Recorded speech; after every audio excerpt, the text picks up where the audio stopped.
Selamat siang, rekan-rekan sekalian, peserta perkuliahan Pemikiran Politik Islam. Alhamdulillah, dalam kesempatan malam ini kita dapat bersama-sama menghadiri kegiatan perkuliahan untuk yang kedua ya, pertemuan yang kedua Pemikiran Politik Islam. Dan sebelum dimulai, saya seperti biasa ya, meminta bantuan ketua kelas masing-masing untuk merekap absen rekan-rekannya, termasuk catatan lain jika ada ya, yang bertanya ataupun yang berbicara dalam perkuliahan, atau juga yang mungkin telat masuknya atau sering keluar masuk ya. Jadi tolong nanti untuk yang keluar masuk itu harus dimintai ininya apa, alasannya seperti apa, karena di Zoom saya terdetek gitu ya. Kalaupun ketua kelas tidak melaporkan, itu di Zoom saya ada catatannya terdetek menit keberapa yang bersangkutan keluar masuk gitu ya. Memang mungkin saja keluar masuk itu karena sinyal, atau tetapi juga mungkin saja sengaja gitu ya. Nah, itu tolong nanti ya, supaya tertib saja perkuliahan kita, eh, karena proses perkuliahan ini juga bagian dalam penilaian gitu ya. Ada penilaiannya. Nah, untuk pertemuan sekarang, rekan-rekan, kita saya gitu akan menyampaikan materi mengenai sumber dan metode pemikiran politik Islam. Ya, materi ini disampaikan di awal karena sebelum kita masuk di dalam studi yang lebih jauh lagi mengenai pemikiran politik Islam, maka kita harus tahu seperangkat metode ataupun eh, seperangkat ininya ya, apa namanya, mekanisme kajian di dalam pemikiran politik Islam. Tentunya kenapa ini dibahas? Karena mainstream dari studi pemikiran itu adalah tradisi pemikiran Barat ya, tentunya yang sedikit besarnya berbeda dengan yang dikembangkan di dalam pemikiran politik Islam ya. Ya, walaupun dalam banyak hal studi pemikiran politik Islam ini tidak juga bisa dilepaskan dari tradisi-tradisi kajian pemikiran Barat gitu ya. Nah, tetapi studi tentang metode pemikiran politik Islam, paling tidak kita bisa memetakan genealogi dari pemikiran politik Islam itu, perkembangan keilmuannya seperti apa, dan sumber-sumber rujukan ataupun literatur-literatur utama di dalam pengkajian pemikiran politik Islam itu bagaimana gitu. Nah, dalam konteks itu tentunya sumber yang menjadi utama ya, landasan utama di dalam kajian-kajian pemikiran politik Islam, baik di masa klasik ataupun di masa kontemporer hingga saat ini berlangsung, sumber ataupun rujukan yang paling dasar itu adalah Al-Quran dan Al-Hadis. Jadi seperti juga terjadi di dalam studi-studi pemikiran Islam lainnya ya, apakah itu ilmu akidah, akhlak, ataupun fikih dan seterusnya, sejarah, maka biasanya yang menjadi sumber rujukan utama di dalam kajian-kajian keilmuan keislaman tersebut tidak tidak terlepas dari sumber rujukan utama yaitu Al-Quran dan Al-Hadis. Seperti itu.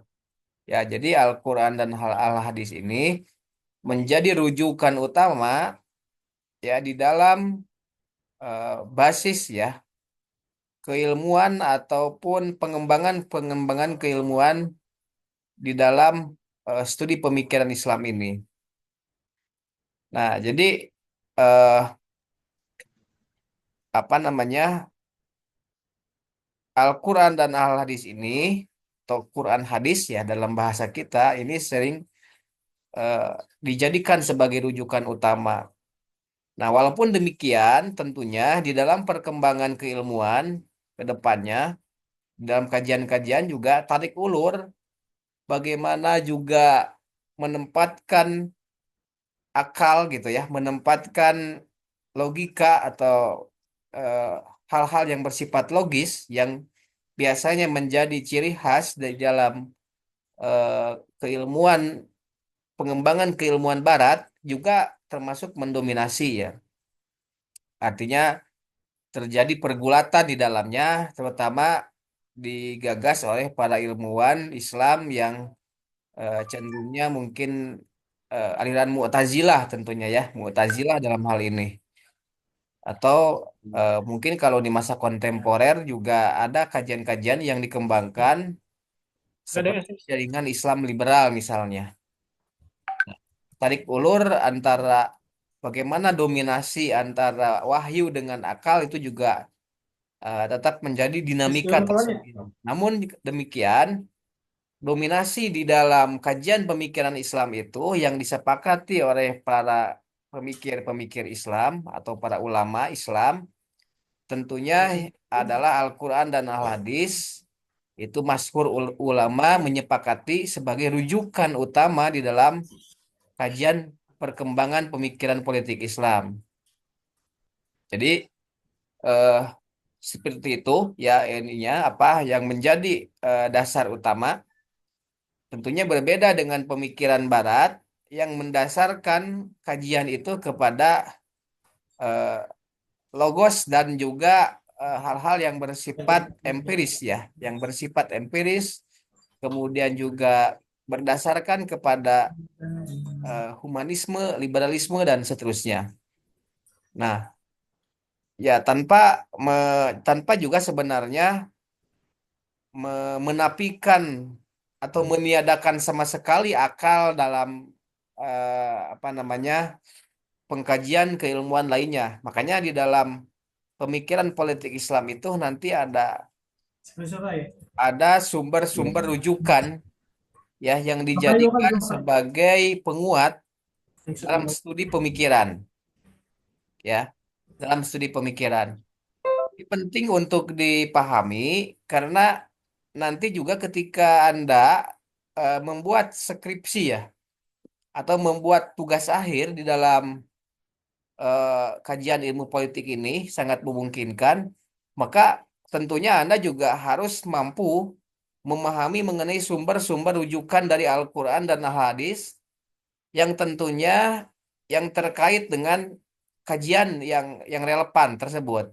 Misalnya kajian tentang sifat-sifat kepemimpinan yang Anda kaji dalam pemikiran siapa gitu ya, pemikiran politik Islam siapa, misalnya Al-Mawardi misalnya.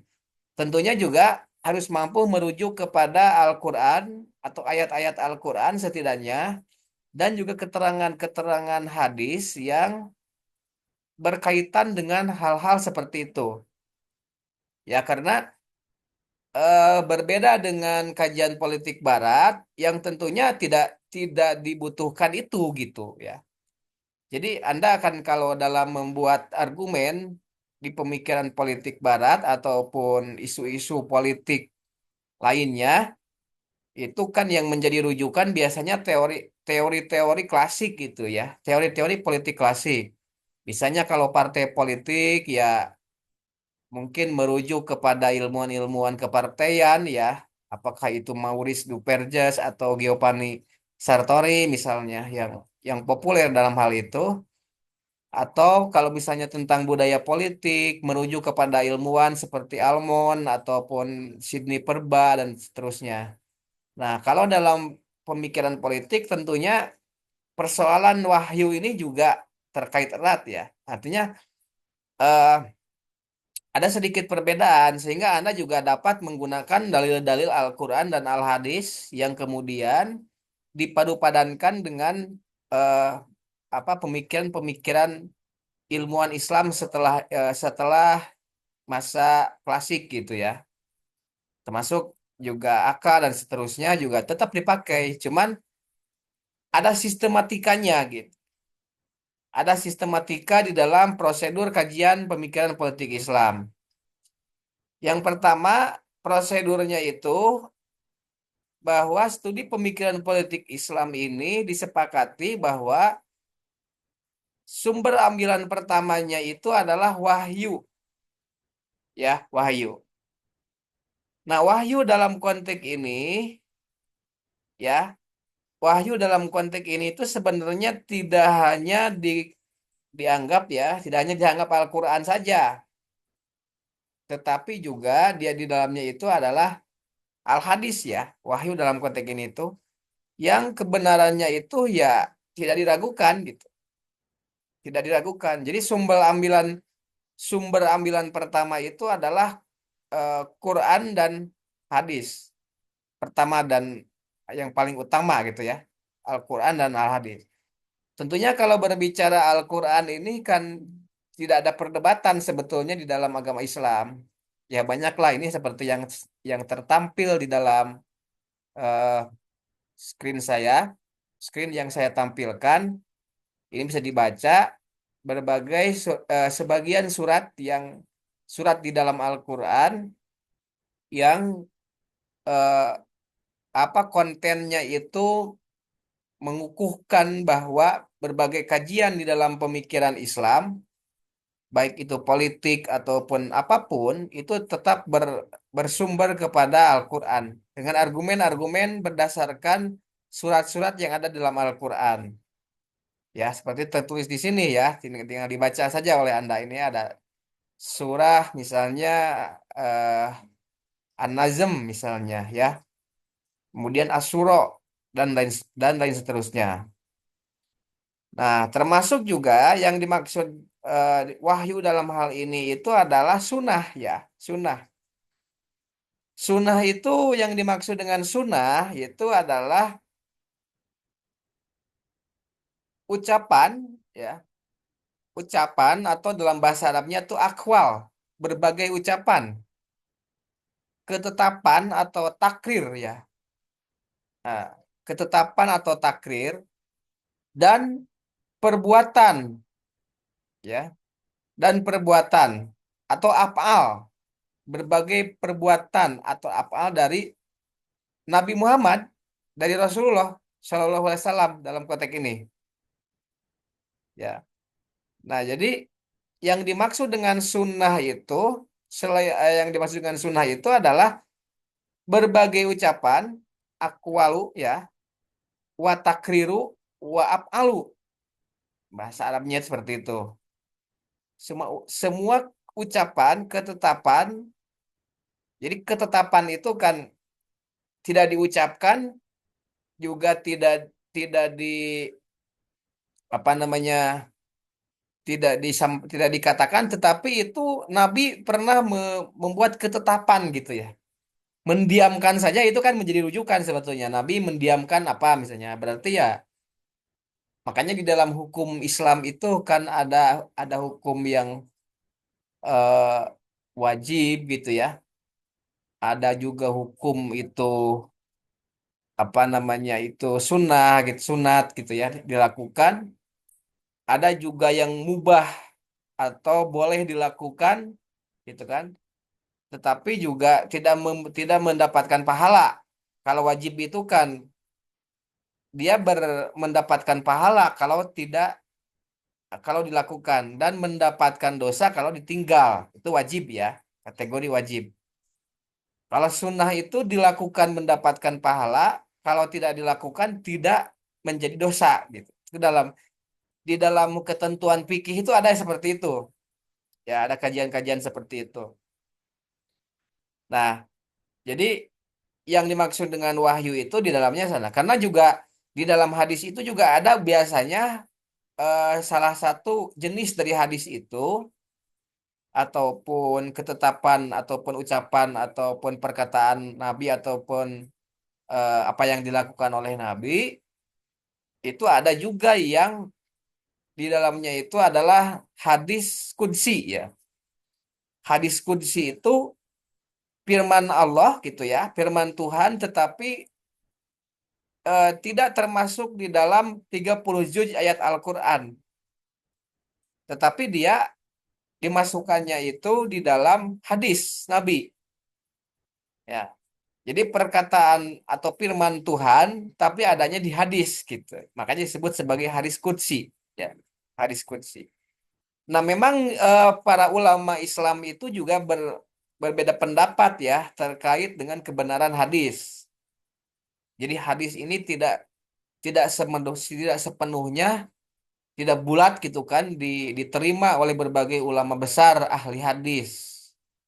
Makanya kemudian ada klasifikasi hadis gitu ya. Ada klasifikasi hadis berdasarkan kajian dari para ulama hadis terdahulu. Makanya ada hadis sohih gitu ya. Hadis sohih itu yang kebenarannya tidak diragukan lagi. Kemudian juga ini dari sudut pandang eh, kebenarannya, keterpercayaannya. Ada hadis sohih, ada hadis hasan gitu ya. Ada hadis maudhu, ada ada hadis hasan, ada hadis eh, maudhu gitu ya. Kemudian juga ada hadis yang palsu ya, hadis yang palsu. Kalau yang maudhu itu yang doib ya, yang doib itu lemah gitu ya, tingkat kebenarannya itu lemah gitu. Termasuk juga dilihat berbagai macamnya ya, perawinya ataupun eh, apa siapa di sananya. Makanya ada tingkatan-tingkatannya kalau hadis itu. Tapi kalau Al-Quran kan jumhur ulama sudah menyepakati kecuali yang aliran selain Ahlus Sunnah wal Jamaah mungkin juga ada perbedaan ya seperti Ahmadiyah dan sebagainya. Tapi kalau selama dia alirannya itu adalah Ahlus Sunnah wal Jamaah, itu sepertinya tidak ada perbedaan pendapat mengenai Al-Quran. Paling tadi yang hadis. Nah, yang kedua hal itu di dalam studi pemikiran politik Islam pun menjadi rujukan utama. Artinya, karena kalau kita berbicara tentang pemikiran itu kan sangat identik dengan perjalanan sejarah. Sejarah apakah itu sejarah tokoh, pemikiran tokoh, ataupun sejarah peradaban umat manusia, ya tentunya juga tidak bisa dilepaskan dari peradaban-peradaban selain Islam juga. Ada sintesa di sana antara peradaban Barat dengan peradaban Islam tentunya. Seperti juga di dalam Al-Quran juga sebenarnya ada banyak kisah yang menyampaikan tentang peradaban-peradaban di luar Islam ya, di zaman masa lampau gitu. Jadi ada sintesa lah gitu di sana. Ada perpaduan dengan peradaban-peradaban lainnya. Nah, kemudian juga yang menjadi rujukan di dalam kajian pemikiran politik Islam itu selanjutnya adalah sirroh ya. Sirroh ini dimanai dalam bentuk kias ya maupun ijma.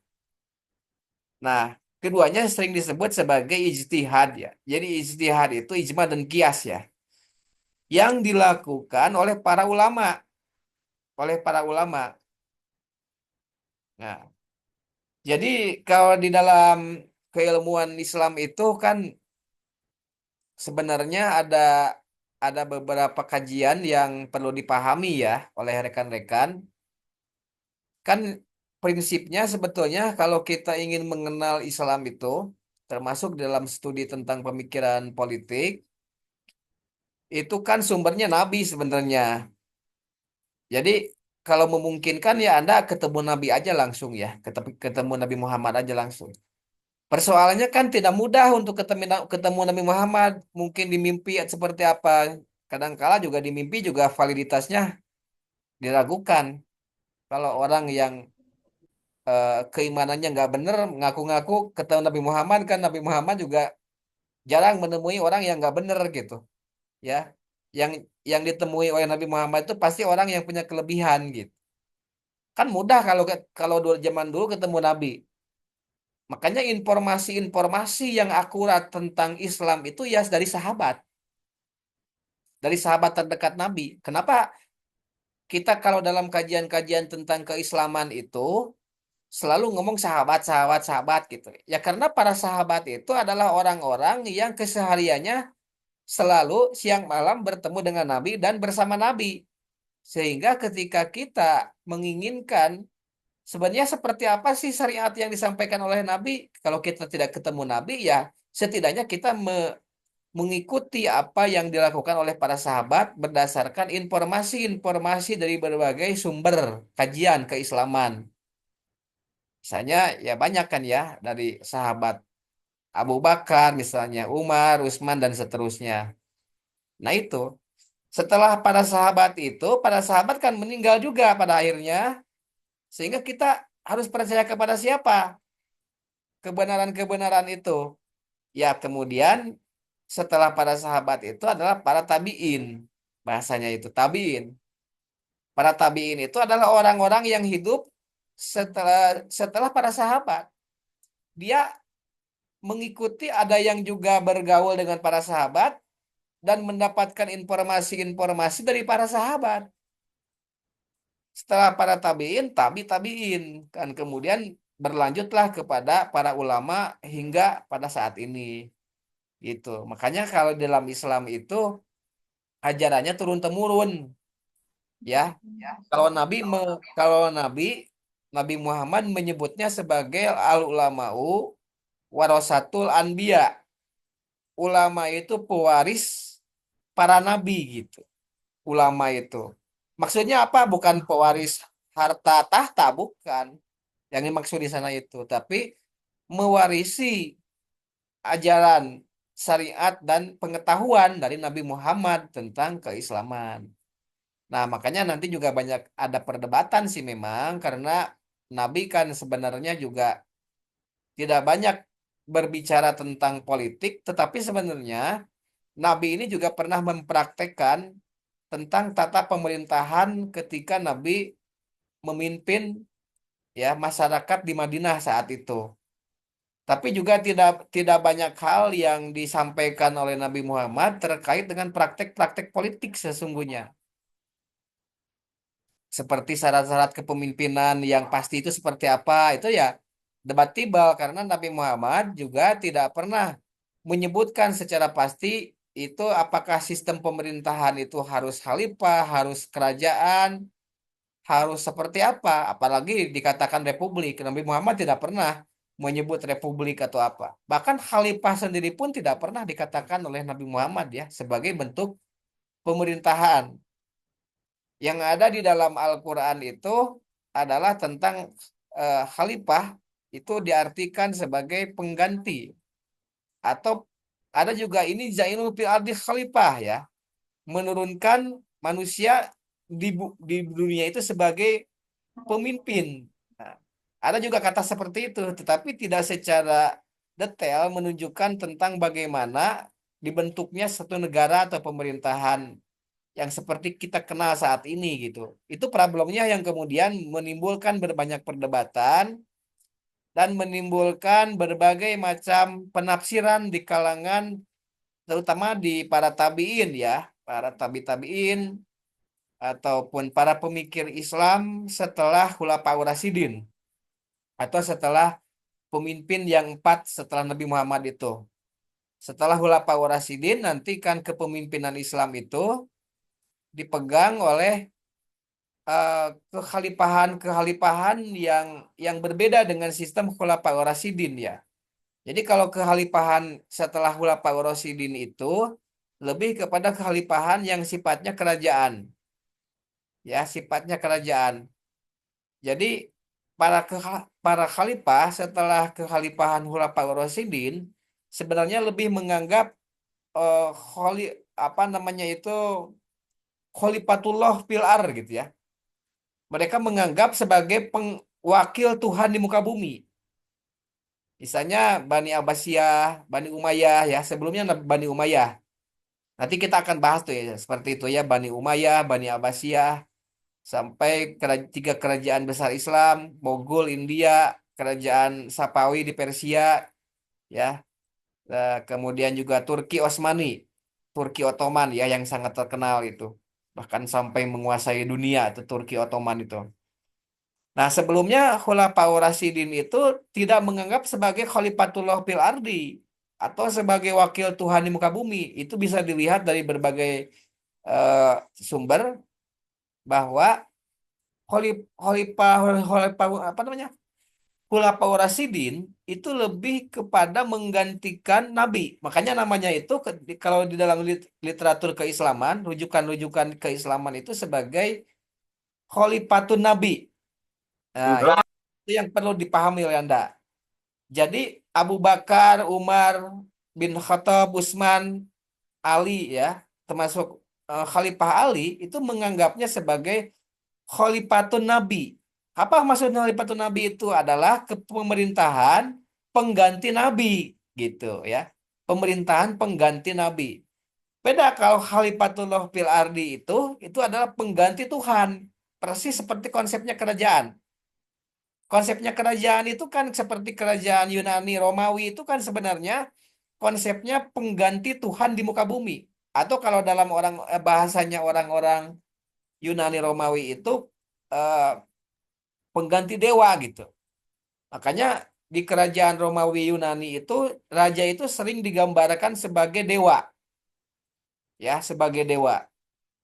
Ada dewa perusak atau ada dewa pelindung dan sebagainya. Termasuk juga sistem kepercayaan Mesir. Mesir kuno ya, pemerintahan Mesir kuno di masa Firaun itu juga pengganti Tuhan di muka bumi. Makanya jangan aneh kalau dalam kerajaan-kerajaan di masa lampau itu, si pemimpin itu dia tidak bisa dipisahkan antara dia sebagai pemimpin manusia, di sisi lain juga dia menjadi eh, apa namanya sebagai wujud Tuhan di muka bumi gitu, pengganti Tuhan di muka bumi. Kepercayaannya seperti itu gitu. Sehingga ya waktu itu yang namanya raja itu ya sangat sangat mendominasi. Raja itu tidak mungkin perkataan raja itu salah karena mengapa? Karena dianggap bahwa apa yang dikatakan oleh raja itu ya itu perkataan Tuhan gitu. Ya. Maka muncullah istilah negara adalah saya, kerajaan adalah saya, ya. Saya adalah Tuhan. Dulu Firaun juga mengatakan demikian, Firaun tuh. Apalagi yang terkenal yang ada kaitannya dengan agama Islam itu Firaun Ramses II katanya ya. Katanya walaupun masih debatibel sih sampai saat ini Firaun siapa ininya. Bertepatan dengan Firaun siapa Nabi Musa itu gitu di dalam tradisi kajian Mesir kuno. Nah, yang jelas karena kehebatan Firaun maka Firaun digambarkan di dalam sumber Al-Qur'an, dalil Al-Qur'an bahwa eh, ana rabbukumul a'la gitu kata Firaun itu. Saya ini adalah Tuhan tertinggi kalian. Karena Firaun memang kalau perang tidak pernah kalah waktu itu. Digambarkannya itu Firaun itu kalau perang tidak pernah kalah, tidak pernah sakit dan juga menganggap bahwa kehebatannya itu adalah mewujud kekuatan Tuhan di dalamnya. Sehingga dikatakanlah seperti itu. Jadi memang kepercayaan Mesir kuno ataupun kepercayaan sebelum Masehi di kerajaan-kerajaan Yunani Romawi kuno, dulu kan Anda kalau membayangkan peradaban dunia itu waktu itu yang besar di dunia itu ya Romawi Yunani. Makanya kemudian kenapa bahasa huruf Romawi itu masih dipakai sampai sekarang ya. Karena dulu adik kuasa dunia gitu ya. Negara yang menjadi negara adik kuasa dunia di eh, sebelum Masehi dari 1000 tahun sebelum Masehi sampai 500 sebelum Masehi itu dikuasai oleh Yunani yang kemudian juga dilanjutkan oleh Romawi kuno. Bahkan 3000-an tahun sebelum Masehi negara adik kuasa dunia itu adalah Mesir, ya. Nah, Amerika Serikat di mana? Amerika Serikat waktu itu belum ada. Baru Amerika Serikat mah setelah abad ke-16 ya. Setelah abad ke-16 ke sini, bahkan Amerika Serikat waktu itu belum ada. Masih masih suku Indian. Dan orang-orang yang mengembangkan negara Amerika itu kan sebenarnya orang-orang Inggris ya. Orang-orang Inggris. Amerika itu dulu dijajah oleh Inggris ya. Yang sekarang menjadi Amerika Serikat itu, wilayah yang sekarang menjadi Amerika Serikat itu dijajah oleh Inggris. Masuk wilayah jajahan Britania Raya gitu. Yang kemudian di abad modern ini Amerika Serikat menjadi negara yang dianggap sebagai adik kuasa dunia. Nah, jadi yang dimaksud dengan, kembali lagi ke dalam ini, konteks ini, yang dimaksud dengan sirroh itu adalah ijma dan kias. Itu kenapa seperti itu? Karena dianggap bahwa apa yang termaktub di dalam Al-Quran dan Al-Hadis itu tidak seluruhnya mendetail gitu. Ya, tidak seluruhnya mendetail. Ada hal-hal yang tidak secara detail diatur di dalam Al-Quran dan Al-Hadis.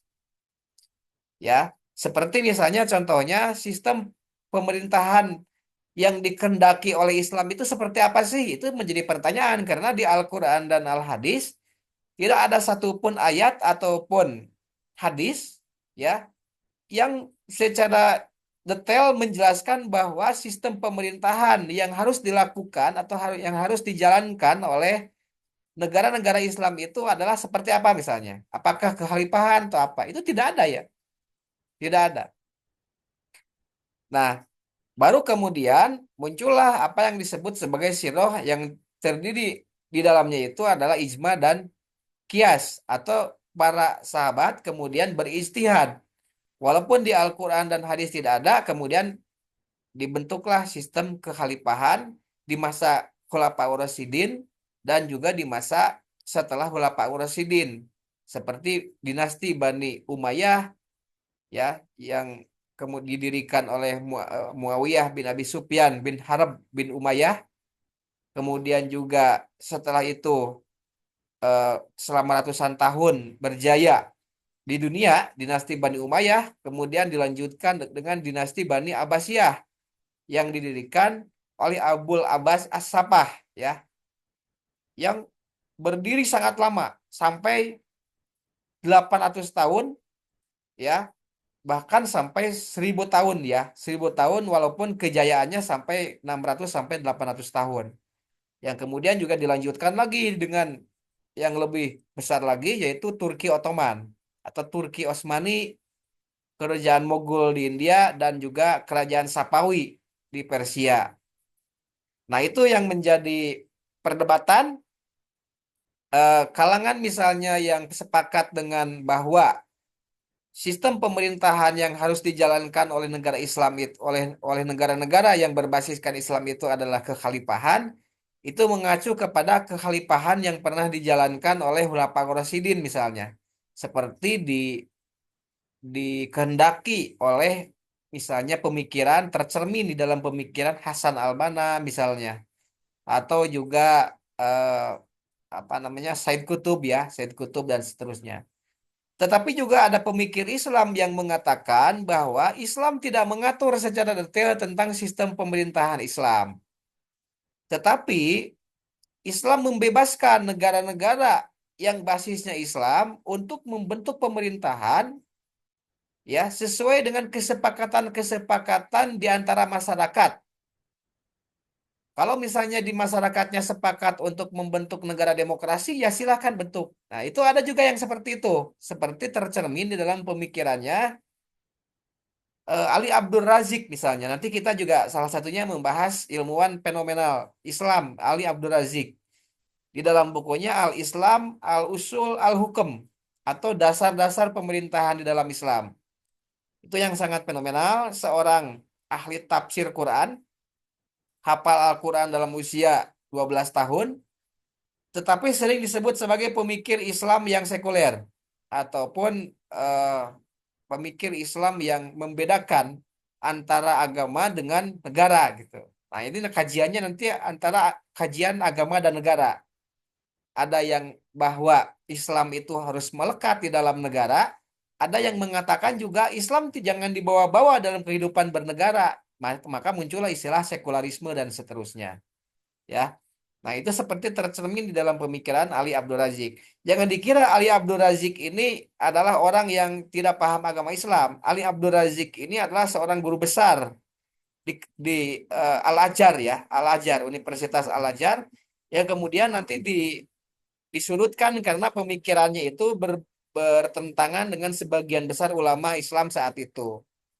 Yang cenderungnya justru tantangan-tantangan yang diberikan oleh Ali Abdul Razik di dalam buku dan di dalam ceramah-ceramahnya dan juga di dalam pidato-pidatonya, dia menantang para pemikir Islam waktu itu bahwa tunjukkan satu ayat pun di dalam Al-Quran atau hadis yang mengatakan bahwa sistem pemerintahan dalam Islam itu khilafah katanya. Karena memang tidak ada gitu ya. Tidak ada. Yang ada itu dianggapnya itu sebagai ijma tadi itu yang terjadi di zaman di zaman Khulafaur Rasyidin gitu. Apalagi yang terjadi di zaman khalifah-khalifah seterusnya itu kan sudah sistem kerajaan sesungguhnya ya. Tapi kalau di zaman Khulafaur Rasyidin sebenarnya tidak juga dikatakan sistem kerajaan karena di zaman Khulafaur Rasyidin itu Abu Bakar itu kan juga dipilih ya. Ada proses pemilihan. Ada proses pemilihan walaupun secara sederhana. Begitu juga dengan Umar. Umar juga ada pemilihan melalui ahlu hal wal akdi. Yang sekarang sering disebut sebagai ahlu hal wal akdi atau formaturiat. Jadi masyarakat memang tidak memilih secara langsung Umar. Ya, tetapi masyarakat memilih para pemimpin. Para pemimpin sekitar berapa orang gitu ya, mungkin sekitar 6 atau 7 orang, kecil gitu lah, tim kecil untuk memilih pemimpin, untuk memilih apa namanya itu pelanjut gitu ya, pelanjut pelanjut Umar itu. Jadi di zaman Umar itu dibentuk seperti itu.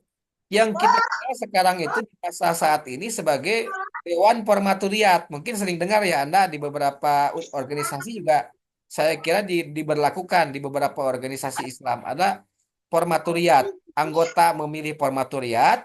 Nah, Formaturiat itu memilih pemimpin gitu. Jadi sistem tidak langsung sebenarnya kayak demokrasi juga sama. Cuman demokrasinya demokrasi tidak langsung gitu. Termasuk juga Ali juga dipilih ya. Ali dipilih ya. Ataupun Usman juga sama. Jadi ada proses pemilihan walaupun proses pemilihannya itu sebagian besar dilakukan melalui ahlu wal akdi atau orang-orang yang dianggap memiliki kelebihan-kelebihan di dalam pemerintahan dan mereka yang memiliki kelebihan di dalam pemerintahan itulah yang kemudian memilih pemimpin secara langsung. Atau kalau sekarang melalui DPRD mungkin ya pemilihan bupati di zaman Orde Baru kan lewat DPRD. Memilih presiden kan melalui MPR gitu waktu itu ya, waktu itu. Terus sama juga dengan formatoriat. Nah, itu. Sampai sini ada hal yang perlu diperdebatkan dulu atau mungkin ada hal yang ingin disampaikan dipersilakan ya. Kalau ada.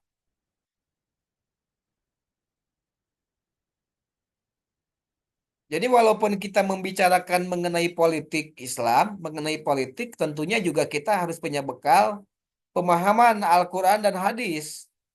Karena tentunya tidak tidak bisa nyeleweng dari itu. Dulu pernah ada juga mahasiswa ya, dia melakukan kajian mengenai Iqbal ya, pemikiran Muhammad Iqbal, pemikiran politik Muhammad Iqbal.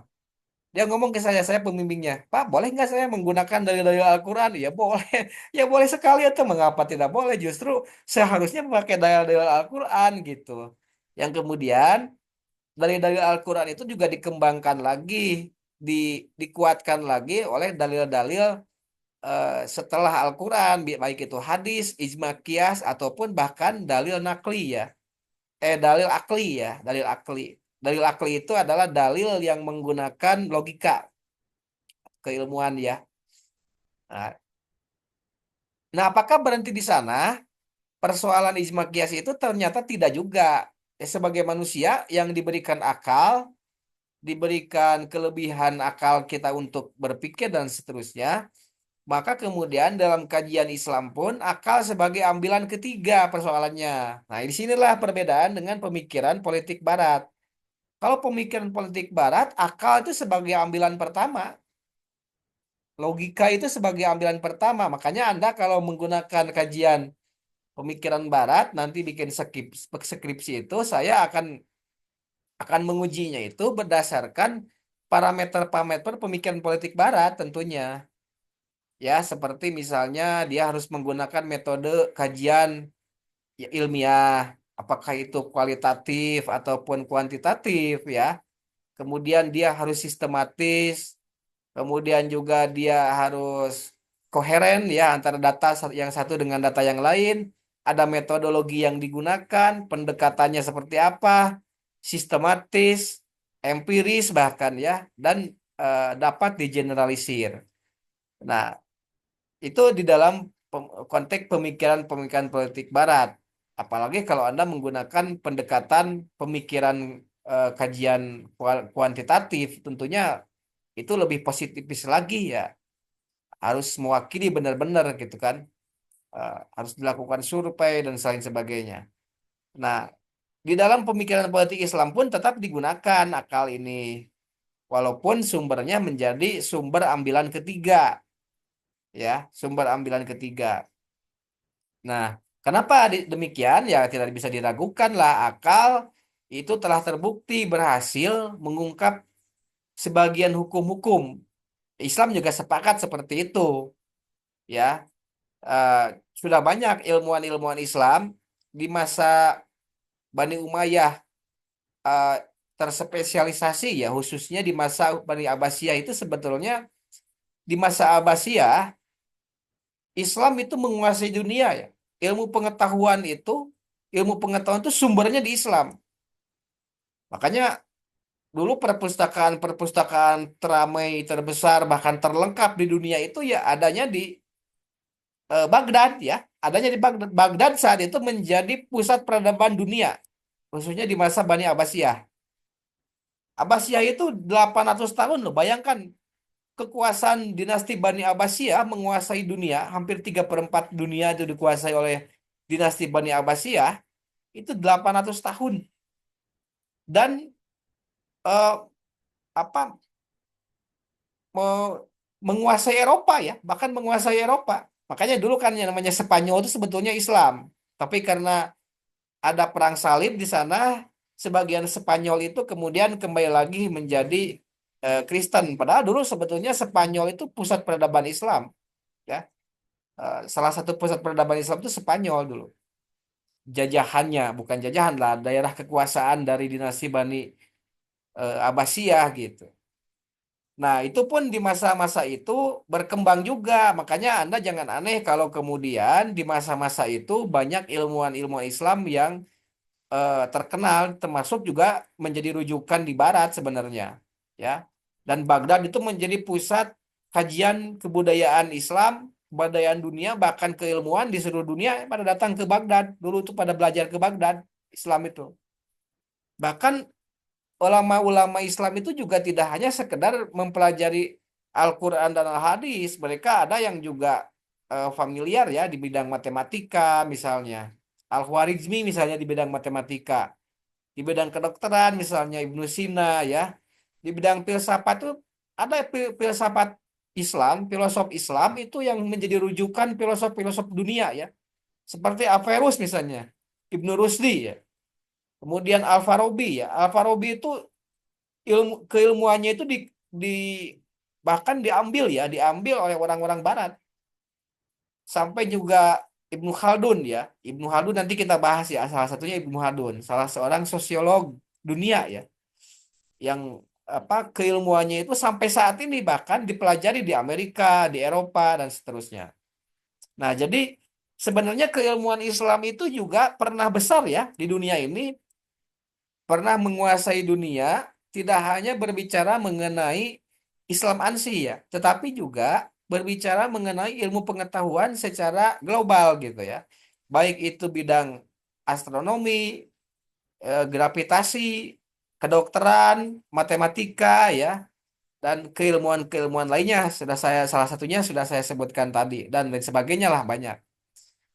Nah, yang terakhir di dalam kajian pemikiran politik Islam itu nanti harus mampu untuk mengambil kajian-kajian dari fikih perbedaan pendapat atau disebut sebagai fikih ihtilaf. Ya, makanya nanti juga eh, di dalam fikih ihtilaf ini khusus yang konsen terkait dengan pemerintahan itu ada fikih ini ya, fikih apa namanya itu, fikih siasah namanya, fikih siasah. Jadi fikih siasah itu khusus dia terkait dengan membicarakan dasar-dasar pemerintahan dalam Islam. Jadi memang Islam itu tidak secara terlak ya, secara detail menjelaskan tentang pemerintahan, tetapi sebenarnya prinsip-prinsip tentang pemerintahan Islam itu ya sudah ada di Al-Quran juga ada ya disebutkan di Al-Quran di surah-surah Al-Quran itu ada. Kemudian juga di hadis-hadis juga ada.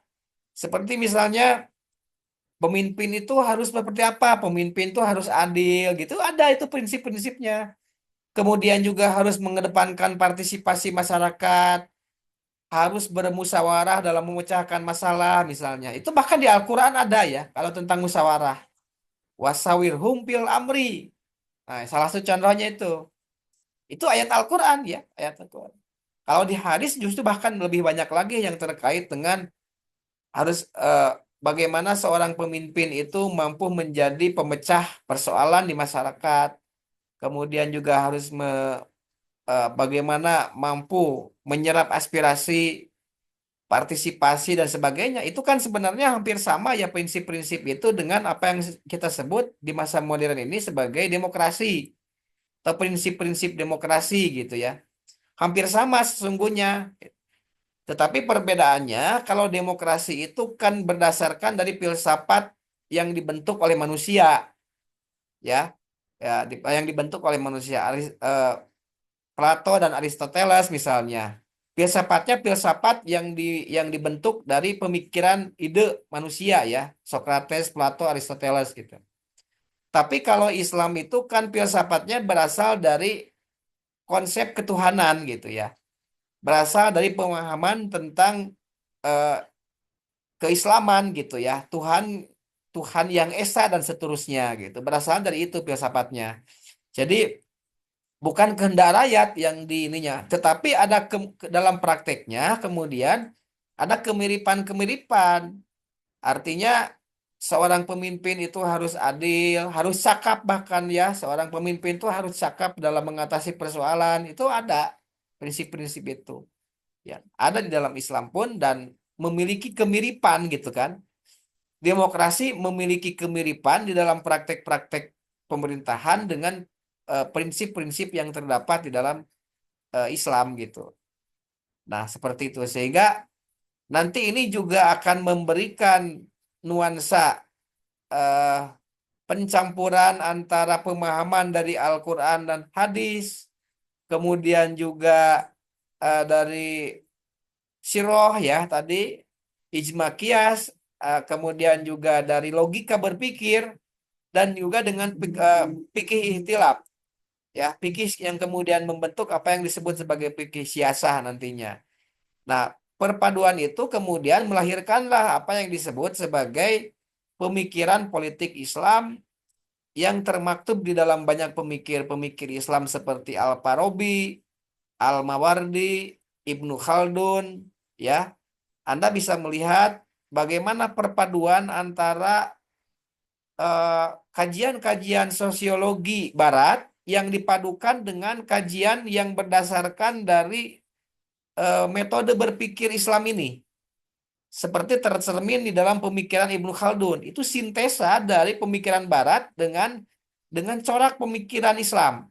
Melahirkan pemikiran Ibnu Khaldun misalnya. Buku buku aslinya ya bukan buku asli ya, buku yang sudah diterjemahkannya sudah saya sampaikan ke Anda kalau nggak salah ya. Muqaddimah dari Ibnu Khaldun ya. Nah, coba bisa nggak bacanya itu? Lihat nu ayam ya. Dari buku Muqaddimah Ibnu Khaldun itu terkenal nanti bukunya itu. Anda kalau bisa sedikit sudah saja bikin skripsinya itu menafsirkan karya Muqaddimah Ibnu Khaldun. Belum ada tuh skripsi yang menafsirkan karya Muqaddimah Ibnu Khaldun. Setidaknya membuat sarah itu apa ya? Sarah itu penjelasan gitu ya, review. Tahu review ya? Jadi bisa saja Anda mereview tulisannya Ibnu Khaldun tentang Muqaddimah, kemudian Anda review itu mengomentari itu. Itu bisa jadi skripsi. Sudah saja Anda skripsinya itu review terhadap tulisan Muqaddimah karya Ibnu Khaldun. Wah, luar biasa itu. Ya. Setahu saya di UIN pun kesulitan ya untuk mereview karya Muqaddimah Ibnu Khaldun itu. Tapi kalau Anda bisa ya luar biasa gitu kan. Atau mereview karya Al, Ali Abdul Razik misalnya Al-Islam Al-Usul Hukum, buku dasar-dasar pemerintahan dalam Islam. Seperti apa latar belakang munculnya buku itu, ditulisnya bagaimana, apa substansi dari buku itu, apa kelemahan dan kelebihan. Itu bisa jadi skripsi ya, buku itu. Jadi mereview dari buku itu juga sudah menjadi skripsi sebetulnya. Nah, nanti itu tentunya kalau Anda memang berminat lebih lanjut untuk membuat karya penelitian-penelitian ataupun dalam konteks ini mungkin yang pragmatis ya, yang pasti yang akan dilalui, mungkin saja ada di antara Anda yang eh, tertarik untuk membuat skripsi tentang pemikiran politik Islam. Nah, ini harus dipahami mekanisme ininya, mekanisme kajiannya gitu. Karena ada sedikit perbedaan sebetulnya. Kalau menurut saya sih perbedaannya sedikit ya, tidak terlalu signifikan sebenarnya. Tadi ada khususnya sebenarnya ada sumber ambilan wahyu itu yang membuat pemikiran politik Islam ini menjadi khas dibandingkan atau disandingkan jika disandingkan dengan pemikiran politik Barat. Karena pemikiran politik Barat tidak percaya itu gitu. Ya, pemikiran politik Barat itu Anda mungkin akan mengalami kesulitan kalau menggunakan dalil-dalil dari Alkitab. Mau percaya dalil Alkitab mah jadi dijadikan teori gitu kan. Mau percaya. Tapi kalau dalam pemikiran politik Islam ini ada ketersambungannya ya. Justru memang harusnya kita sebagai pemikir pemikir Islam itu, pemikiran politik Islam itu, misalnya di sini ada nih Ajeng Patwatul M. Ya, karena Ajeng menyalakan kameranya, makanya saya sebut gitu ya sebagai ini. Misalnya Ajeng ingin membuat tulisan ya tentang pemikiran eh, apa namanya Amin Rais misalnya. Amin Rais kan masih ada ya, masih hidup ya. Pemikiran politik Amin Rais boleh ya, silakan saja. Misalnya mengambil dasar pemikirannya, Pak Amin Rais ini selalu konsisten tentang federalisme misalnya. Sampai sampai sekarang dia masih percaya bahwa Indonesia itu akan maju kalau menggunakan sistem federal. Ya walaupun itu tidak bisa diaplikasikan karena Pak Aminnya tidak tidak pernah terpilih menjadi presiden ya. Dulu mencalonkan presiden kan kalah juga. Tapi selama Pak Amin Rais itu menjadi dosen di UGM, menjadi guru besar ilmu politik, selalu mendengung-dengungkan tentang federalisme. Saya pernah keajar ya Pak Amin Rais itu ya. Pak Amin Rais sebagai guru besar ilmu politik pernah mengajar saya secara langsung. Dan selalu kalau di kelas itu mendengung-dengungkan tentang federalisme. Nah, itu misalnya kalau federalisme ini kan mengacunya kepada kajian John Locke ya di Amerika itu. Kajian John Locke di Inggris, Perancis dan juga Amerika. Itu sangat populer kajian eh, kontrak sosial dan juga model federalisme John Locke itu.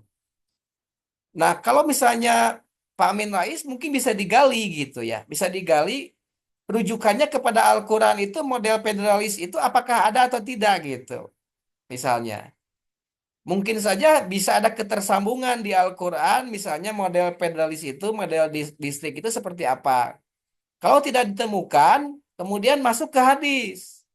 Kalau ternyata di hadis juga tidak ada, tentunya mungkin akan mengalami kesulitan ya, karena hadis tidak pernah mengatakan ada sistem negara distrik ya.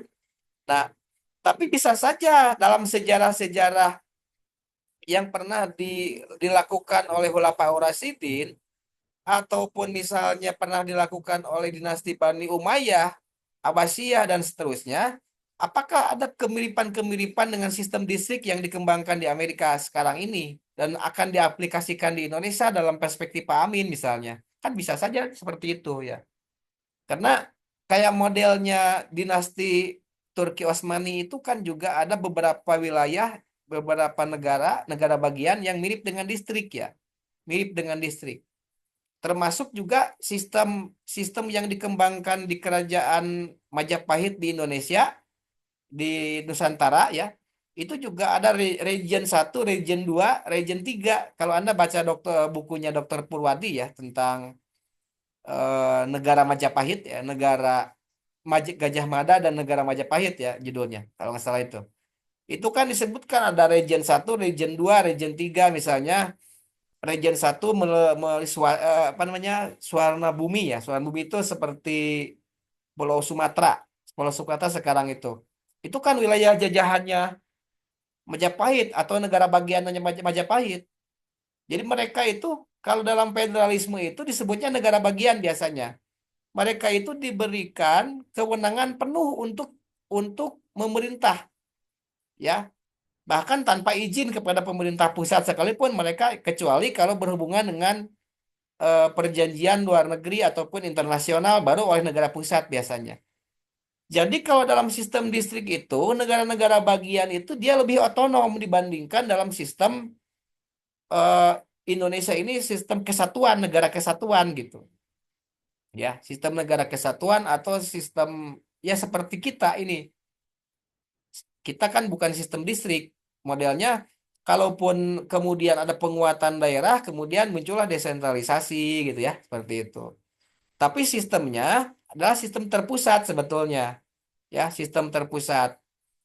Makanya peranan presiden di dalam pemerintahan daerah itu cukup besar. Tapi kalau dalam sistem distrik mah, misalnya negara Jawa Barat tidak usah lapor dulu ke pusat ya.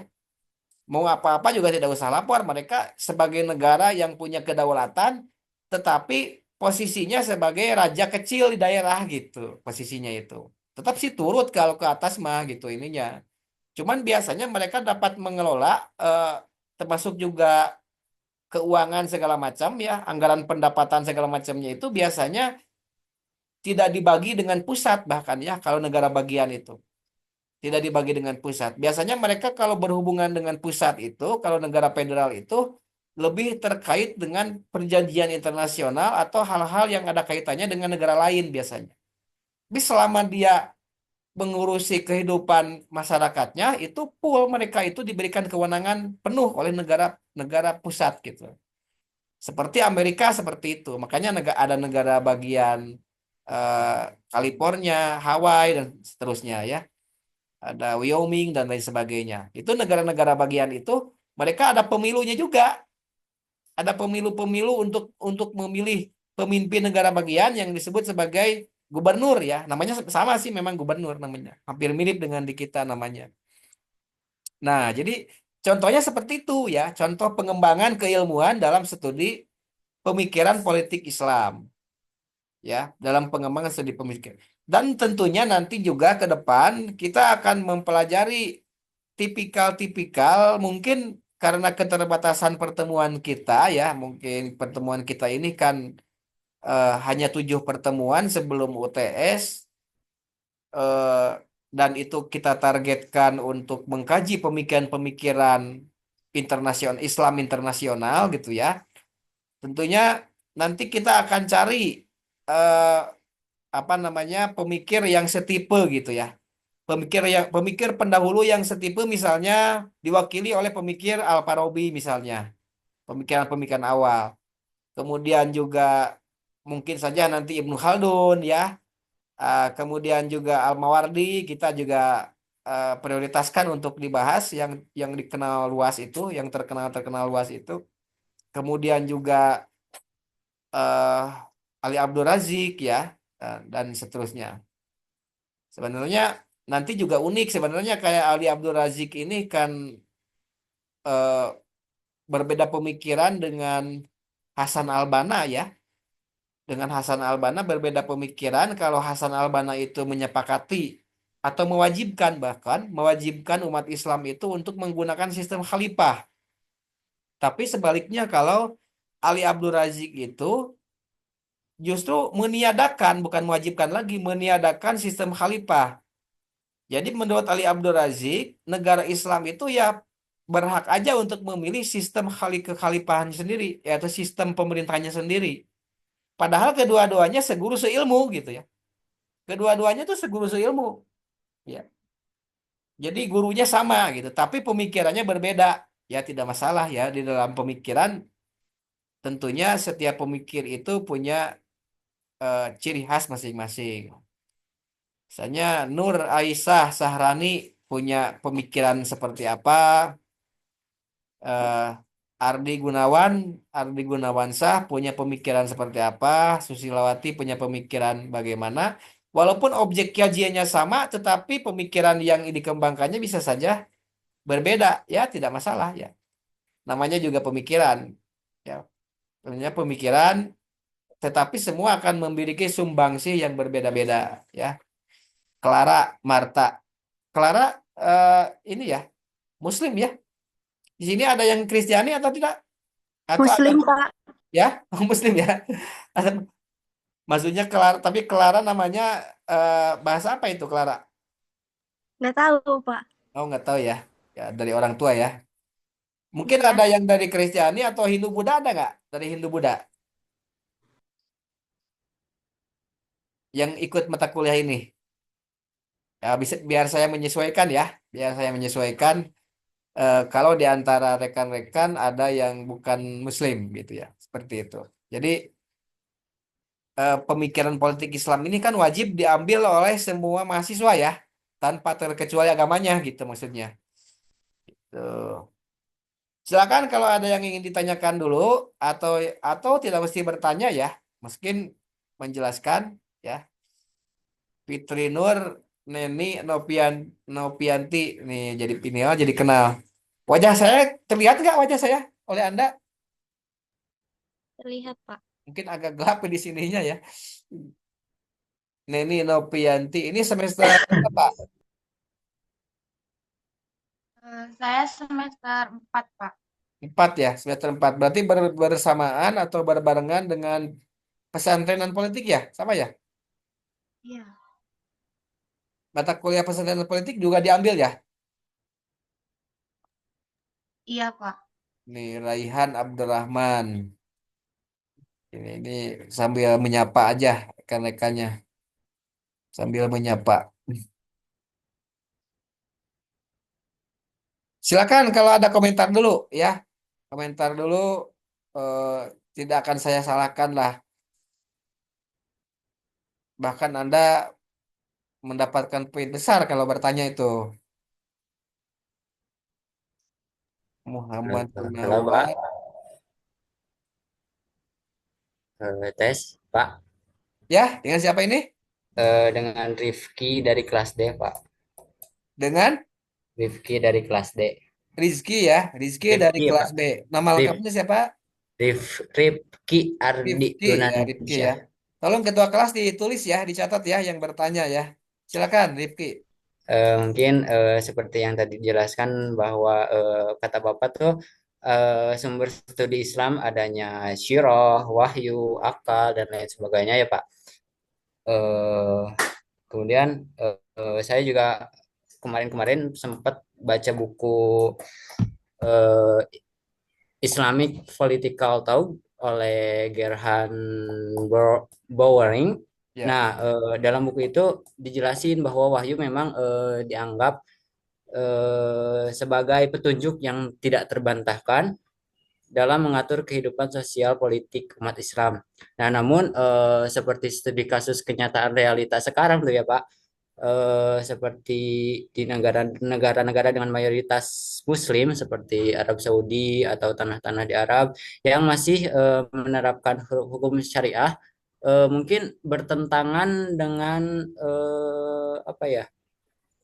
Dengan tuntutan modernisasi di mana pada saat ini baik dari sosial, kemudian politik, kemudian teknologi itu kebanyakan dihegemoni oleh globalisasi. Nah, Pak, Jika kita melihat kondisi saat ini, di mana realitas sosial dan politik dipengaruhi oleh globalisasi, eh, apakah eh, wahyu, kemudian siroh, kemudian akal ini masih relevan dengan tantangan zaman hari ini, atau mungkin bisa dibantah, Pak? Begitu sih. Ya, gimana? Cukup, Rifki? Cukup, Pak. Ya, baik ya, Rifki. Pertanyaan atau bukan pertanyaan ya, mungkin itu eh, tanggapan ya, tanggapan yang sangat bagus terkait dengan realita yang ada di negara Islam saat ini ya. Di negara Islam saat ini, bahkan juga di pusat agama Islam yang menjadi apa monumen ya peribadatan umat Islam ya sampai saat ini yaitu dua kota suci Mekah Madinah yang pemerintahannya masuk dalam Saudi Arabia ya. Bahkan di negara-negara tetangganya mungkin yang disebutkan Dipki misalnya seperti Uni Emirat Arab dan seterusnya gitu ya. Eh, Mereka cenderungnya menggunakan eh, apa model globalisme gitu ya. Cenderungnya mereka liberal bahkan justru ya beberapa negara seperti Uni Emirat Arab. Uni Emirat Arab itu sebetulnya lebih dekatnya ke Amerika ya. Jadi mereka menggunakan istilah menggunakan eh, apa pasar sebetulnya modelnya pasar. Sudah sangat liberal gitu ya, sudah sangat liberal. Jadi dalam konteks kemudian pertanyaannya kan dalam konteks apa yang sedang kita bahas ini yaitu dalam konteks sumber-sumber kajian pemikiran Islam. Jadi memang pertama gini ya, ini berlaku di dalam studi pemikiran politik ya. Nah, tapi sebetulnya juga di dalam studi-studi lain tentang Islam, mungkin ini banyak dikaji di fakultas-fakultas di UIN ya, kalau sekarang itu. Sama, hampir sama dengan ini sebetulnya metodenya. Mereka berpatokan kepada ini, pasti ada wahyu dan seterusnya. Nah, kalau kemudian dibenturkan dengan apa yang terjadi di negara-negara Islam saat ini, memang apa yang terjadi itu bukan bukan menjadi legitimasi pembenaran ya, bukan menjadi legitimasi pembenaran.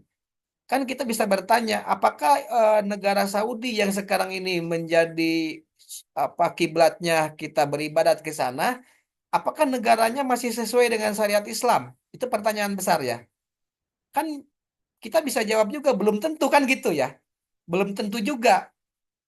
Mungkin juga menjadi banyak perdebatan. Bahkan juga Saudi di sisi lain dia pola pola pemerintahannya itu liberal. Dia mengacu kepada liberalisme yang juga tidak ada bedanya dengan Amerika.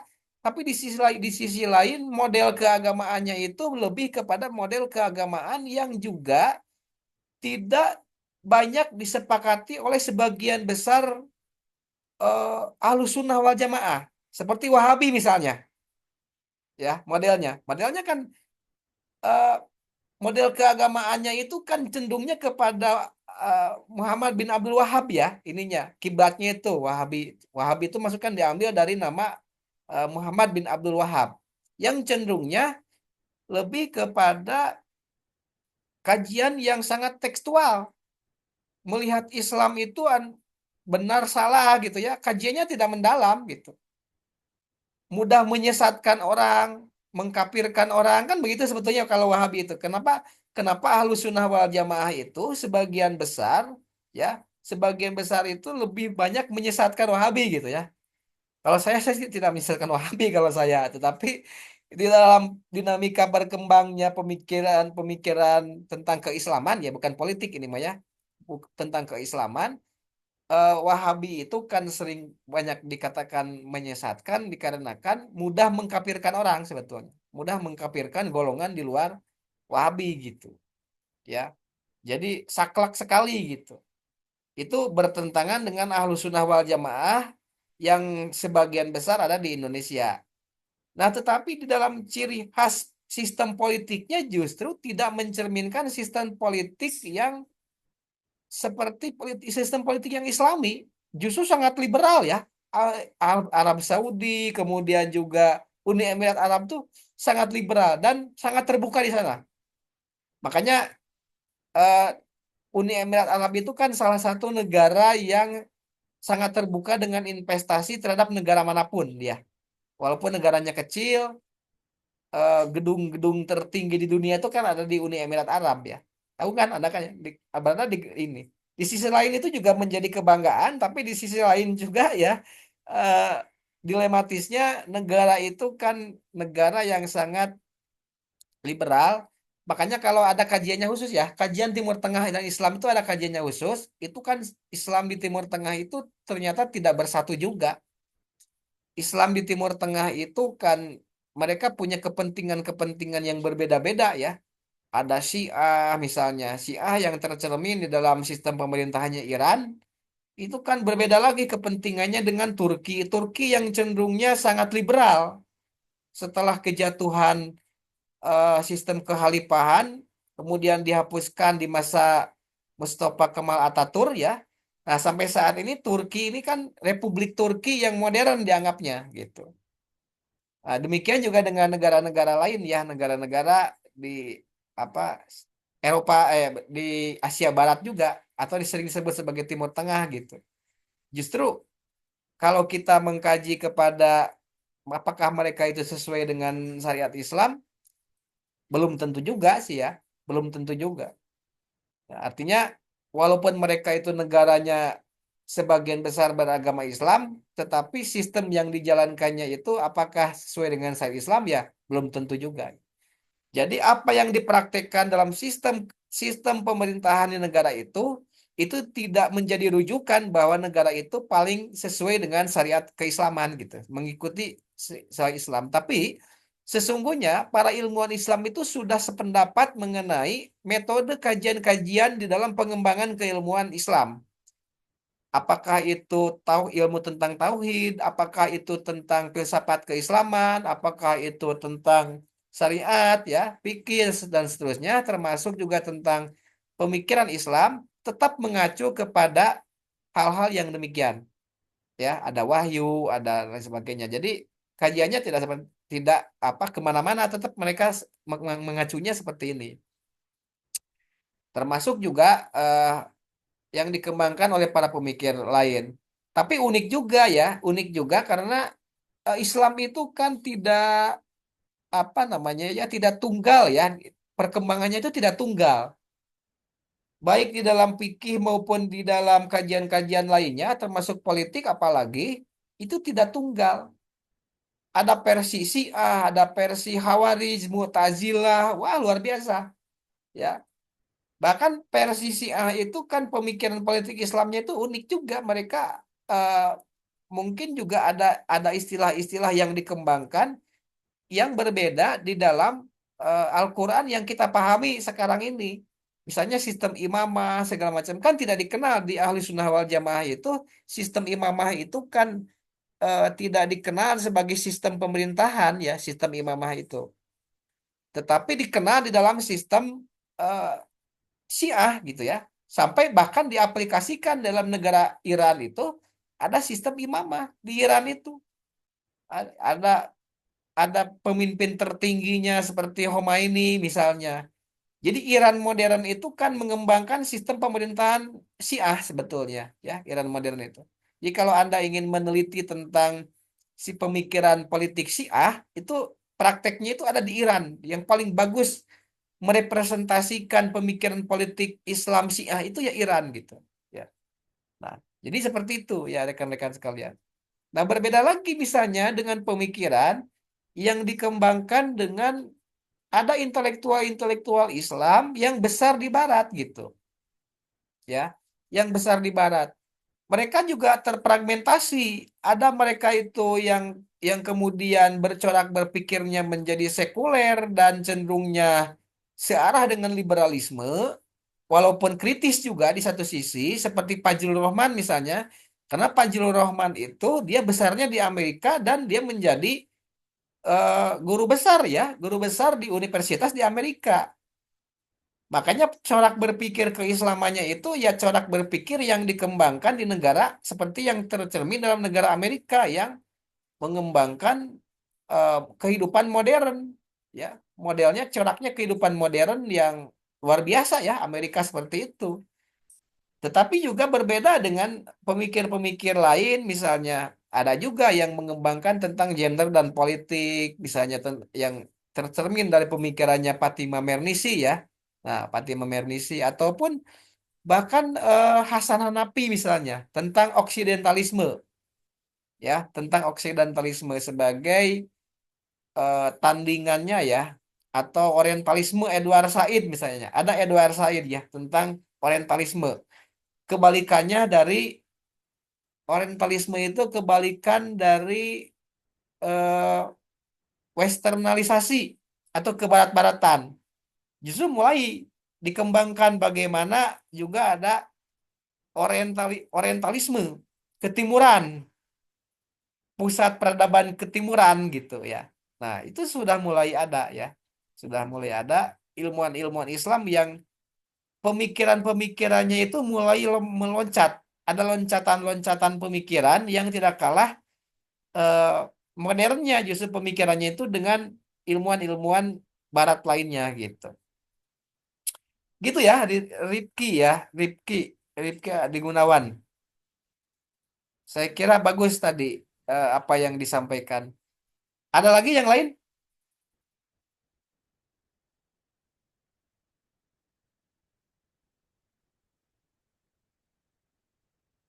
Nah, ini saya langsung saja lompat ke yang terakhir ini, ya.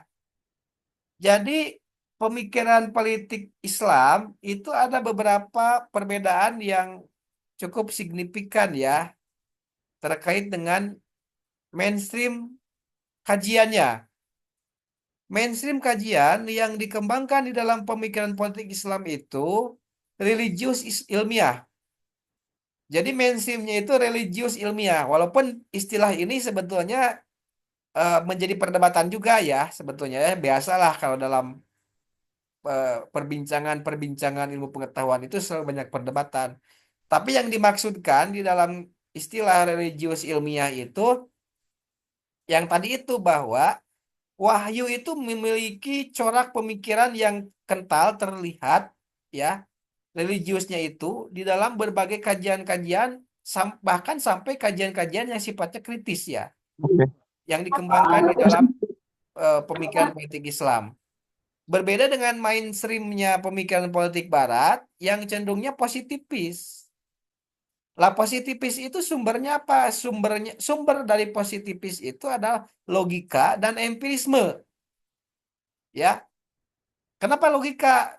Karena segala apa yang dikaji di dalam keilmuan dalam perspektif barat itu termasuk politik, dia harus berdasarkan kepada logika ya atau ilmiah gitu ya. Ilmiah dapat digeneralisir di satu tempat di tempat yang lain. Bisa dijadikan teori gitulah. Bisa dijadikan teori walaupun kemudian ilmu politik itu menjadi ilmu yang paling terakhir ya di barat itu diakui sebagai ilmu yang ilmiah. Karena mengapa? Karena ilmu politik itu seperti juga ilmu psikologi itu agak sulit untuk dibuat seperti persis ilmu eksakta atau MIPA ya matematika IPA yang tentunya ilmu-ilmu tersebut dapat digeneralisir dengan tepat. Apa yang terjadi di belahan bumi barat dengan apa yang terjadi di belahan bumi timur itu dapat digeneralisir pasti sama sehingga dapat dibuat teori. Selama itu terjadi di dunia itu pasti seperti itu kecuali kalau sudah di eh, belahan planet lain. Selama masih di planet bumi ya pasti seperti itu. Air ya terjunnya ke bawah, ke ke ke tempat yang lebih bawah. Nggak mungkin air naik ke tempat yang lebih atas, kecuali di tempat-tempat tertentu yang tidak menunjukkan eh, teori gravitasinya siapa Einstein gitu ya. Teori relativitasnya Einstein. Tapi selalu kalau kemudian di dunia pasti terjadi seperti itu. Kecuali kalau Anda berada di eh, misalnya di bulan gitu ya. Di bulan ya tidak berlaku gitu. Tapi apa yang berlaku di Amerika dengan apa yang berlaku di Indonesia ya pasti sama. Sehingga bisa konsisten gitu ya. Konsisten, koheren, kemudian juga dia berbasiskan, kalau politik itu dia berbasiskan kepada ide-ide tentang kemanusiaan. Ya, kenapa kita harus membuat kemaslahatan umat dengan adanya pemerintahan, yaitu untuk humanisme, untuk memanusiakan manusia. Manusia berhak untuk dimanusiakan, sehingga manusia perlu untuk kehidupannya itu diarahkan kepada kehidupan yang layak sebagai manusia dengan adanya pemerintahan gitu. Ini yang menjadi latar belakang mengapa pemerintahan dan negara itu kemudian dibutuhkan dalam kehidupan kemasyarakatan gitu ya. Nah, muncul istilah humanisme, kemudian sampai liberalisme dan sebagainya. Liberalisme itu beranggapan bahwa manusia itu punya hak untuk sebebas-bebasnya, punya hak hidup, hak kebebasan dan hak kebahagiaan.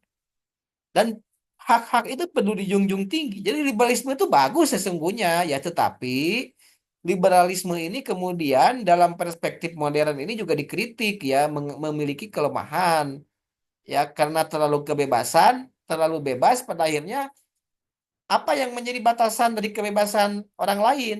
Karena setiap orang punya kebebasan, maka orang lain itu juga kan punya kebebasan. Bahkan ini juga menjadi masalah di dalam konteks eh, ekonomi. Saya tanya kepada Anda ini untuk pengetahuan juga ya, untuk pengetahuan. Di mana letak kesalahan dari liberalisme dan kapitalisme? Apa yang salah? Kan tidak ada yang salah. Bagus. Bahkan mereka berdasarkan filsafatnya itu, keilmuannya itu berdasarkan dari ilmuwan ekonomi ya Adam Smith ya. Bagus mereka itu. Nah, tetapi kemudian mengalami eh, apa namanya itu keretakannya itu di mana gitu. Nah, berawal dari liberalisme itu sendiri yang kemudian melahirkan persoalan. Karena dalam sistem negara yang liberalis itu, yang masuk kemudian kepada sistem ekonomi menjadi kapitalisme, maka negara itu harus memberikan kebebasan seluas-luasnya kepada masyarakat untuk ya, untuk eh, mengurus kehidupan ekonominya masing-masing. Selintas benar seperti itu gitu ya, selintas. Tetapi kemudian muncullah istilah pemilik modal dengan orang yang miskin. Semakin orang yang pemilik modal itu kuat, maka yang miskin semakin diinjak. Nggak ada yang salah karena memang ya kenapa dia diinjak-injak karena dia miskin, karena dia lemah. Nah, pada akhirnya masuk juga sama kepada sistem hukum rimba juga kalau begitu sama-sama aja. Siapa yang kuat menjadi penguasa, siapa yang lemah ya dia diinjak-injak pada akhirnya. Nah, seharusnya dalam sistem ekonomi negara-negara dunia itu jangan berdasarkan kapitalisme, jangan berdasarkan kepada kekuatan modal saja, tetapi negara harus ikut campur untuk melindungi khususnya pengusaha-pengusaha atau masyarakat menengah ke bawah. Karena kalau mereka tidak dilindungi, mereka akan terinjak-injak oleh penguasa kelas kakap gitu. Itu sebetulnya ya alasannya kenapa kapitalisme itu juga menjadi masalah tersendiri di dalam kehidupan modern. Karena produk dari kehidupan modern itu adalah liberalisme yang ke ekonomi kemudian melahirkan kapitalisme gitu. Nah, ini proses penyusunan struktur ilmu di dalam pemikiran politik Barat itu seperti yang dilakukan oleh Anda ya, oleh kakak tingkat Anda atau oleh kita di studi ilmu politik, sebagian besar mainstreamnya adalah pengukuran, verifikasi, kemudian juga apa rasionalisasi dan seterusnya. Menggunakan metode apakah itu metode seperti apa ya, kualitatif, kuantitatif dan seterusnya. Itu seperangkat metode untuk melakukan penyusunan berdasarkan dari struktur ilmu kita gitu kan seperti itu. Nah, sedangkan pemikiran Barat itu sesungguhnya memiliki juga mekanisme tersendiri, yaitu dia berdasarkan dari realitas, kemudian diverifikasi lewat sumber hukum Islam, yaitu tadi ya, yang tadi itu, kemudian juga ada usul fikih, kemudian juga ada proses istimbat ya, pergulatan pemikiran dan sebagainya, kemudian kesimpulan. Nah, itu ya, ada sedikit perbedaan sebetulnya. Cuma menurut saya yang paling dominan, yang paling utama perbedaannya itu dari ada sumber hukum Islam tadi itu, ya. Kemudian juga tingkat kebenaran akan sangat ditentukan oleh proses pengukuran dan verifikasi oleh logika akal. Makanya kalau dalam studi pemikiran Barat itu, semakin Anda kuat dalam metodologinya, maka kesimpulannya pun akan semakin kuat gitu. Sedangkan dalam pemikiran politik Islam, kebenaran akan sangat ditentukan oleh dasar atau hujah yang kuat, yang merupakan gabungan dari wahyu, kemudian juga tadi ya ijma qiyas, siroh ya, sampai juga kepada akal seperti halnya dalam studi pemikiran Barat. Jadi hanya salah satu saja sebetulnya akal itu gitu. Nah, gabungan dari itu kemudian melahirkan kesimpulan-kesimpulan ya. Itu yang sering dipraktekkan oleh para ilmuwan kita, para ilmuwan politik Islam. Nah, yang terakhir yang paling signifikan sebenarnya objek kajian. Objek kajian di dalam pemikiran politik Islam itu sampai sekarang masih berkutat kepada ya ada atau tidaknya konsep negara dalam Islam. Jadi masih fluid di dalam pemikiran politik Islam itu masih fluid, masih berkembang terus, masih dinamis. Karena perdebatannya sampai sekarang itu para pemikir Islam tentang pemikiran Islam, khususnya tentang negara, masih berkutat kepada pergulatan ada atau tidaknya negara dalam Islam. Ya, jadi masih eh, kurang dinamisasinya itu kurang gitu ya. Sedangkan objek kajian di dalam pemikiran politik Barat itu sudah victim atau sudah baku gitu ya, di mana objek kajiannya itu adalah tentang negara dan berbagai turunannya, berbagai turunan tentang negara, yaitu misalnya tentang kajian tentang policy atau kebijakan-kebijakan dalam kehidupan bernegara. Kemudian juga tentang politik-politik mengatur kehidupan bernegara, kepartaian, pemilu, dan lain sebagainya. Kemudian juga mekanisme bagaimana bagaimana juga masyarakat mewakili pemimpin-pemimpinnya. Pemimpin diwakili oleh masyarakat, diwakili oleh para pemimpinnya. Jadi udah pasti kajian-kajiannya itu seperti itu gitu ya. Nah, sedangkan di dalam pemikiran politik Islam lebih statis kajiannya, sampai sekarang masih berkembang kepada mengkaji mengenai ada tidaknya tentang negara Islam, dan juga corak berpikir ada yang sekuler, ada yang liberal dan lain sebagainya. Itu ya sesungguhnya. Nah, itu tambahannya yang kemudian juga ya tentunya di dalam kajian pemikiran politik Islam juga sih sebetulnya masih kita terbuka, makanya bisa saja nanti perkembangan-perkembangan pemikiran Islam itu muncul di Unsil gitu ya, di skripsi-skripsi yang dibuat oleh Anda ataupun oleh para pemikir-pemikir lainnya.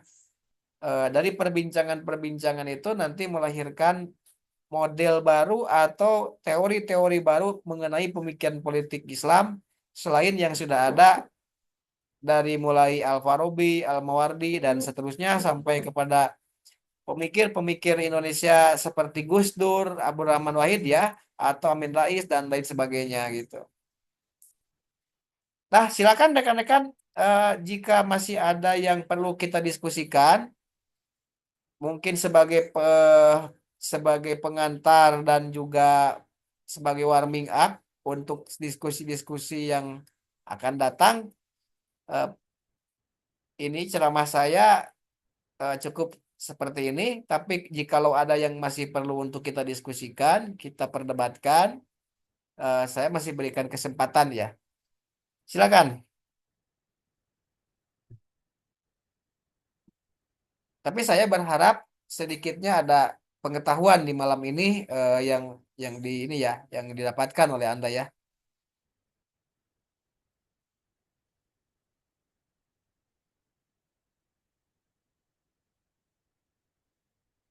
Gimana? Jelas atau tidak?